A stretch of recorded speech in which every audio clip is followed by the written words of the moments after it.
je suis un peu perdue parce que qui m'a andi dafa dem añi et donc man maay sa madame Glucose. Ça va? maa ngi nii di wër. Donc bienvenue. Merci. bëgg naa toog quand même fenn mu ñëw. Massa. J'aime la jeunesse comme ça.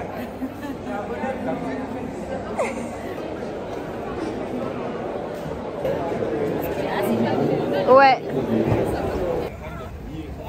Il n'a pas un endroit où se garer. Avant, je ne vois pas qu'il y a un endroit où se garer. Ils ont tous des problèmes pour se garer. Salam tout le monde, j'espère que vous êtes bien. Tey ñu ngi ci forum des systèmes alimentaires africains. Donc tey je vais vous montrer un peu les environs. On va plus regarder. Tey c'est une deuxième journée et donc c'est un peu compliqué parce que le président est là et donc il y aura beaucoup de protocoles tout ça. Mais je vais vous montrer ça parle de quoi, les différents stands, les différents panels qui sont là. Donc c'est à l'enrec et après ngeen jox ma seen retour inchallah. You slaying!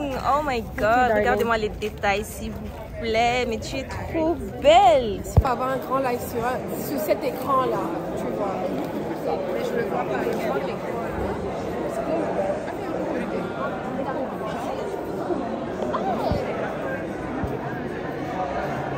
On va voir des images.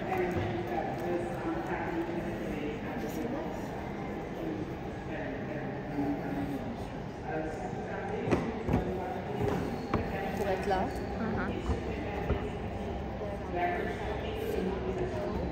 Just you need the form. I'm gonna put it up.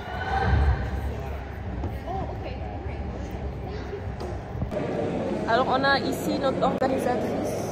Elle est super busy et sait plus quoi faire. Oui, mais la nourriture, ah, trouvons la nourriture. La nourriture.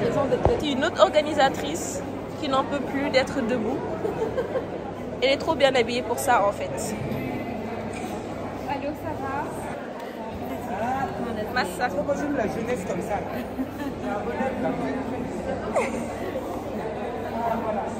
Il y a plus de jeunesse dans mon corps. C'est difficile.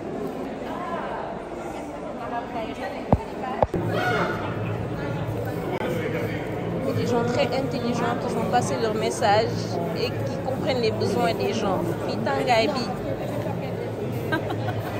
Ils ont compris les besoins des gens.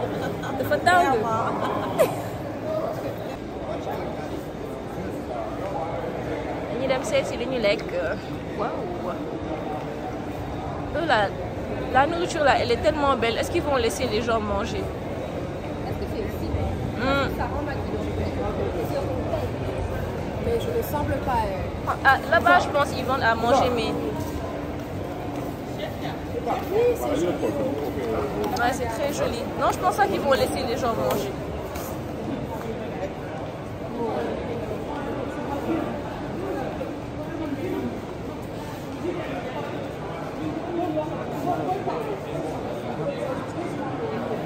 Waouh, mais qui a coupé ça?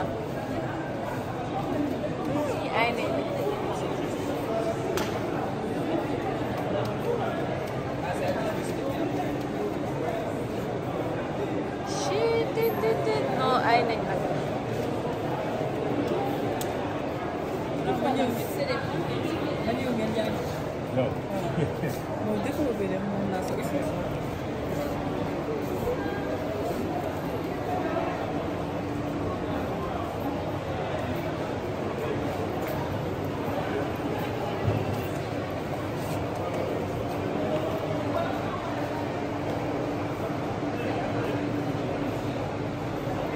Bisa sudah cosaan.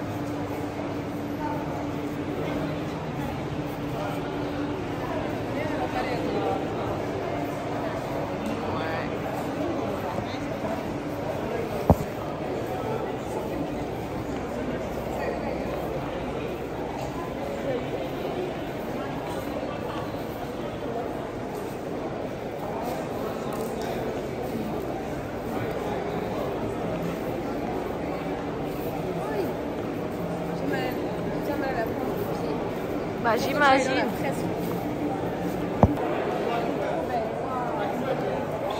courage, du courage.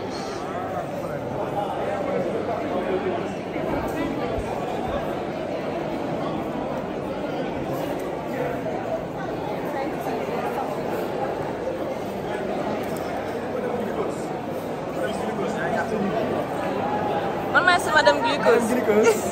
Ça va? Ça va bien, merci. Yo, y'a monsieur Lancon. Que? Non, je suis fatiguée. Monsieur Photo. Monsieur Photo. C'est beau. Merci beaucoup. Ah oui? Notre peau a son bébé là.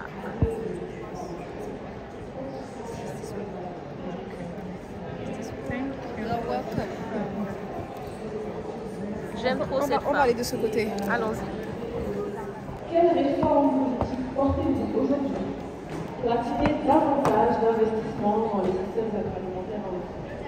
Je sais que le Rwanda est un exemple dans tout ce qui est agriculture, mais on aimerait bien en savoir un peu plus, s'en inspirer. Merci.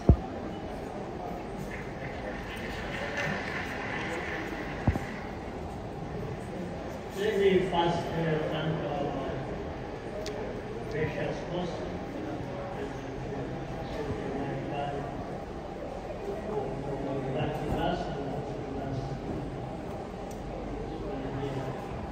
also thank the organizers of the forum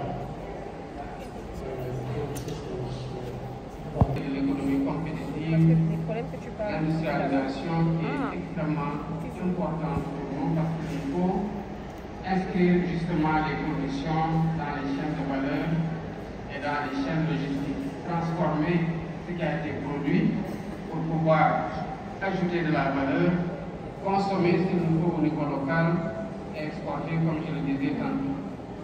Le défi principal reste celui de l'accès au crédit.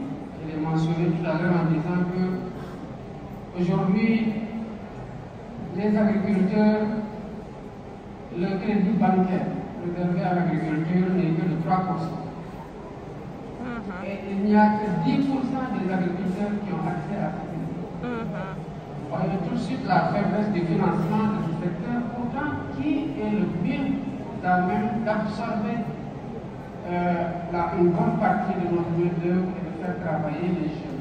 C'est ça l'enjeu et l'importance de la transformation du système alimentaire, c'est de faire en sorte que ceux qui doivent s'intéresser à ce secteur puissent être donnés un exemple de réussite pour pouvoir attirer d'autres et susciter un engouement qui va faire prendre au secteur bancaire un peu plus de risques. C'est ça tout le problème, c'est que les banques ne sont pas très portées vers le risque.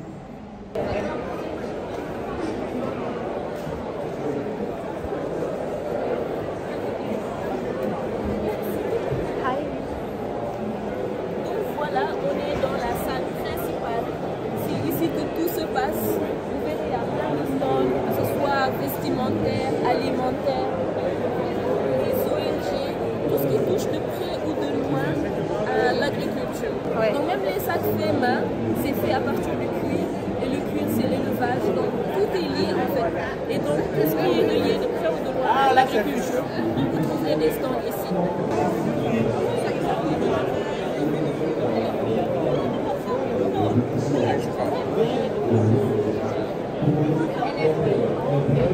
Là, on la parle de la dame blanche.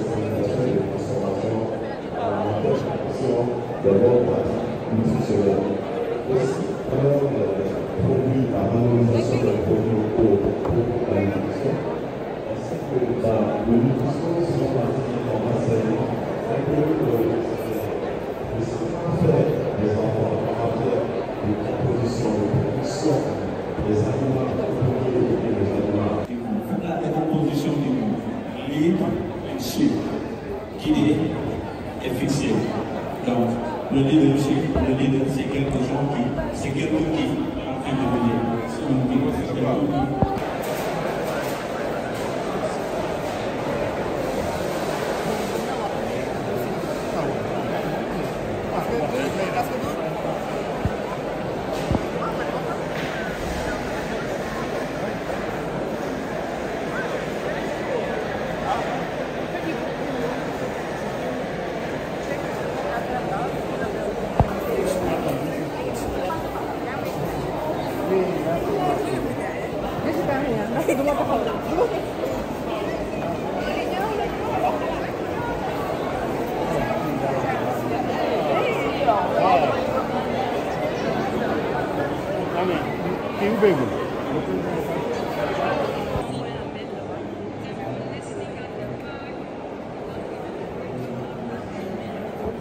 là on est ci biir stand yi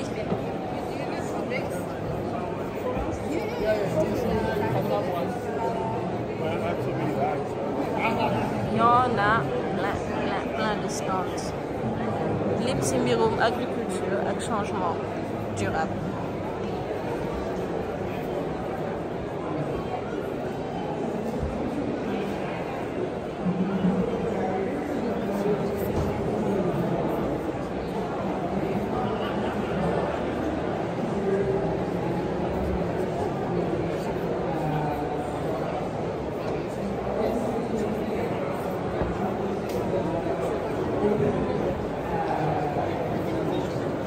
Il y a même la FAO.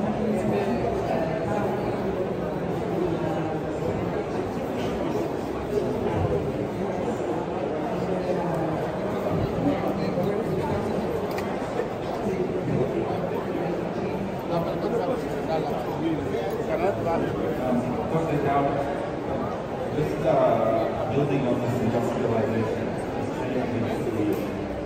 approach from the traditional. What does that look like for people's experience with sociology? Il y a des panels un peu partout sur le site. Merci.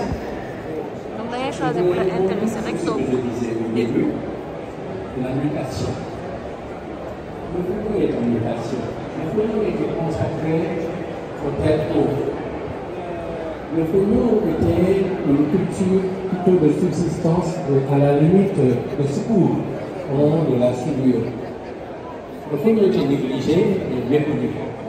Aujourd'hui, c'est plutôt l'inverse qui est en train de se passer. On s'y intéresse en termes de valeur nutritionnelle, en termes d'éléments qui peuvent jouer en termes de mathématiques, mais surtout en termes de potentiel pour les femmes et aussi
réeruma tamit jaar naa fi ba pare de.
Bon,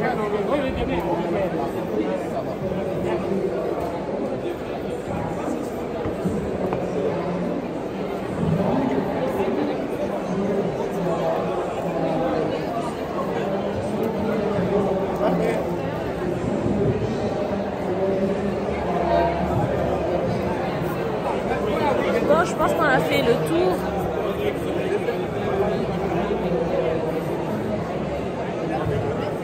Je pense que t'as mis.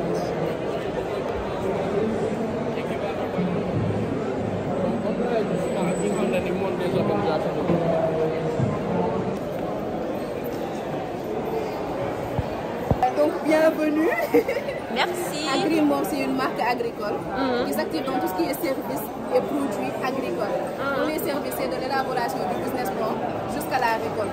Tout ce qui est entretien, aménagement, on le fait. Et pour les produits, on a 3 types de thé. Le premier, c'est teranga fraîche, citron et menthe. Le citron, c'est bon pour la digestion et la menthe, c'est pour la fraîcheur, en fait. Oui, tout à fait. Dans chaque sachet, il y a 20 infusés. Tu peux aussi sentir quand ça sent bon. Tu vois. Ah. Oui, on sent très bien la menthe. Donc le deuxième thé, c'est Follere Amen, bissap et menthe. Le bissap, c'est un antioxydant, ça ralentit le vieillissement et ça diminue la fatigue générale de la santé parce que l'idée de mettre. Tu es très bien informée, dame. Mbadou. Donc le dernier type de thé qu'on a, c'est Summer Energy. C'est le coup de pouce naturel qu'il te faut chaque matin. Genre les personnes qui te disent je me suis levée du mauvais pied, tu vois. Oui, oui, oui. C'est le coup de pouce. Comme ça, il y a du gingembre. Gingembre et citronnelle. Ouais. Le combo parfait. Le combo parfait, tout à fait. C'est ça. Et sur Instagram, TikTok, c'est Agrimont. Écrit de la même façon. D'accord. Et même sur LinkedIn. Ça marche. Sauf sur Twitter. Sauf sur Twitter. Bah bon, vous êtes sur les réseaux les plus importants. C'est ça. En tout cas, merci beaucoup. Merci pour la présentation. Nigeria, Uganda, Morocco, Tunisia, and Egypt. And just last week we organized a différents panels un peu partout da ngay xool bu la intéressé rek nga dem seetaan. of Minister of Agriculture of the Republic of Guinea-Bissau. T'as vu le chef? Oui, j'ai vu. Tiens. Tu le connais? Oui, connu nous, cette maison fou.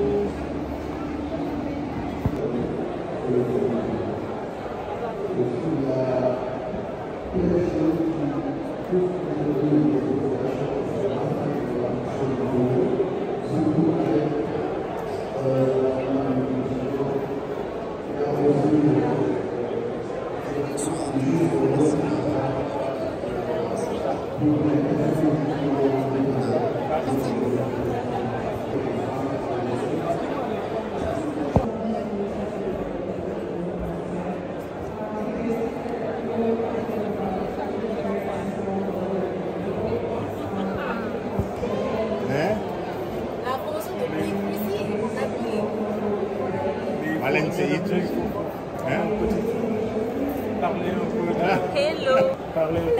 Bienvenue à E3C, le centre de l'énergie et du changement climatique. Si vous voulez parler d'hiver, du changement climatique, des énergies renouvelables, ça se passe sur notre chaîne YouTube E3C au Sénégal. Je suis Malène, je suis votre host.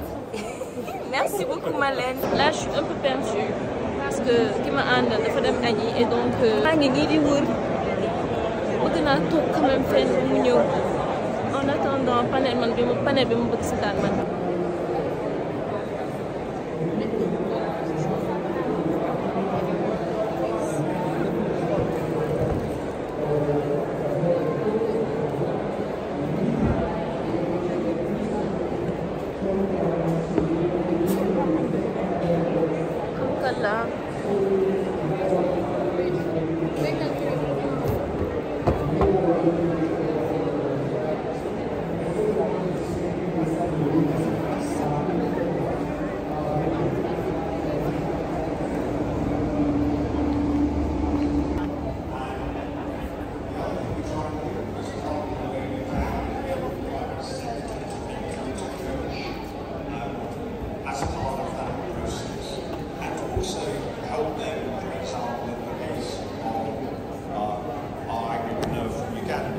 where you have things like, you know, logistics, expert, to be able to provide private sector companies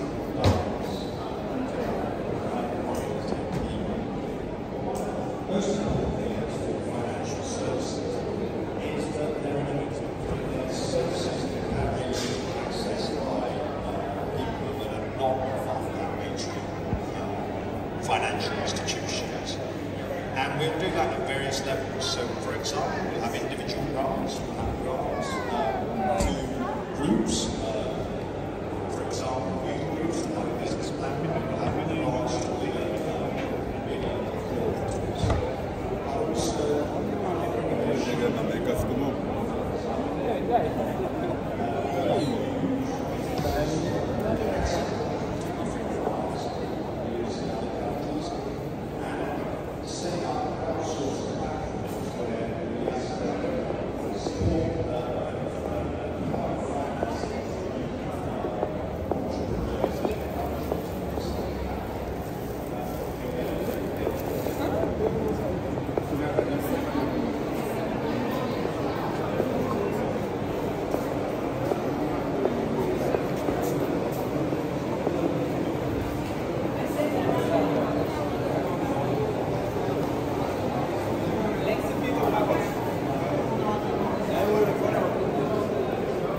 jékki-jékki jàdd da ngay doon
comme labyrinthe.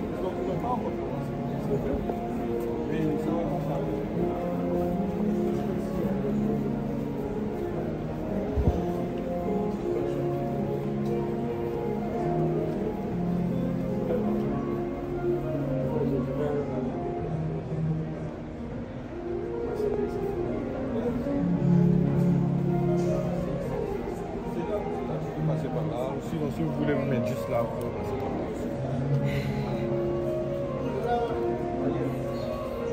C'est ça, ça va aller.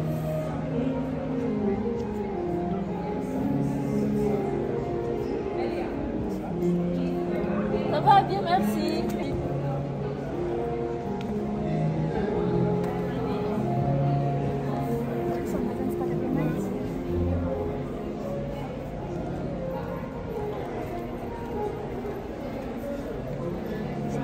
Oh, pardon. Fii comme labyrinthe. Bu deful nag di nga réer.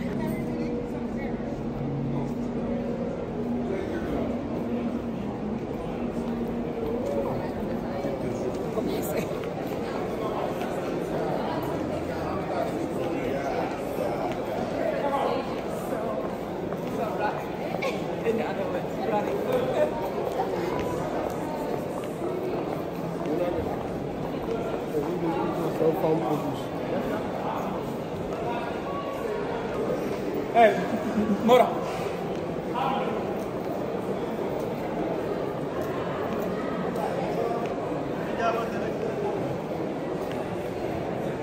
Naa la yàqal ne xaaral ma gis la caméra.